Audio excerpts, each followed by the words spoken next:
Hello നമസ്കാരം. കാത്തിരിക്കുന്ന 3 ചിത്രങ്ങളുടെ ഒഫീഷ്യൽ OTT അപ്ഡേഷനാണ് ഇന്നൊരു വീഡിയോ ഭാഗത്ത്.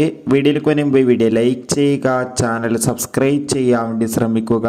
വെങ്കട് പ്രഭുവിൻ്റെ സംവിധാനത്തിൽ വിജയ്, സ്നേഹ, പ്രഭുദേവ, ജയറാം എന്നൊക്കെ പ്രധാന കഥാപാത്രങ്ങളായ ചിത്രമായിരുന്നു ഗോട്ട്. ചിത്രം വൻ വിജയമായിരുന്നു. ഗോട്ട് എന്ന ചിത്രം ഈ വരുന്ന ഒക്ടോബർ 3-ാം തീയതി നെറ്റ്ഫ്ലിക്സ് എന്ന OTT പ്ലാറ്റ്ഫോമിലൂടെ OTT റിലീസ് ചെയ്യുമെന്ന് കൺഫേം ആക്കിയിട്ടുണ്ട്.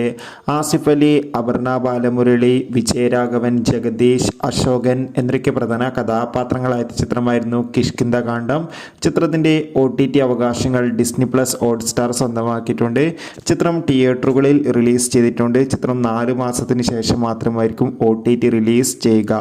ഷിജോ, സണ്ണി, ജോമോൻ എന്നൊക്കെ പ്രധാന കഥാപാത്രങ്ങളായെത്തിയ വാഴ എന്ന ചിത്രം ഇന്ന് അർദ്ധരാത്രി 12 മണിയോടെ, അതായത് സെപ്റ്റംബർ 23-ാം തീയതി ഡിസ്നി പ്ലസ് ഹോട്ട്സ്റ്റാറിലൂടെ OTT റിലീസ് ചെയ്യും.